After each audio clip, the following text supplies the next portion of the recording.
Like I have a fourth one of the first series coming out later this year. Ooh.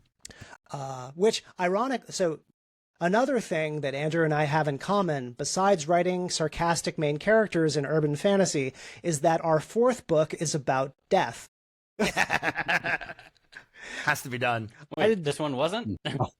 No. Sorry, the fourth book in the series. So, well, yes, but no. So Andrew, the fourth book in Andrew's series is about death, and so the fourth book in my first series is also about death, and I don't know why. It just felt right. Yeah, it just felt right. Fourth book, death book. That's it. That's the answer. I originally wanted the death book to be the third book, and I got there and I was like, well, we're not ready for this yet, and I had to come up with an entire book in between those two books.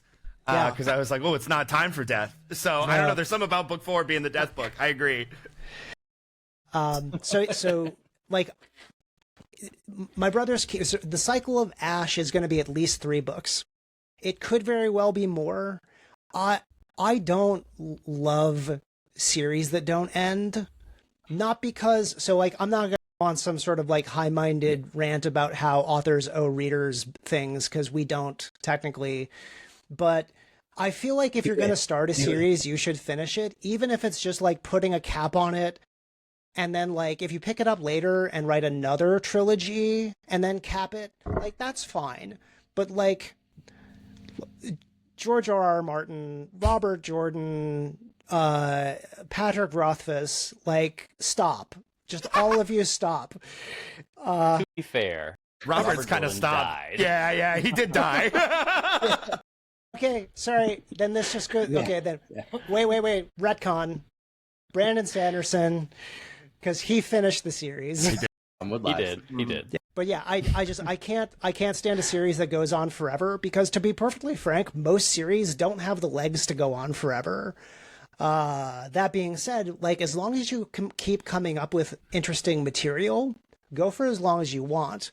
But I find it hard to believe that most series that have like 10 books in them literally have 10 unique books of content. Like it's hard.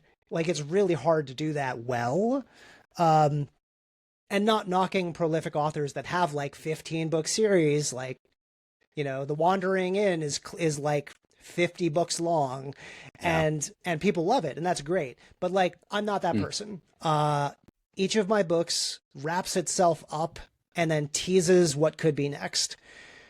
My Brother's Keeper originally, and like this is kind of a little bit of a teaser plus some inside information. I originally planned it and I called it the Cycle of Ash because I didn't intend for the future books to follow the same main character.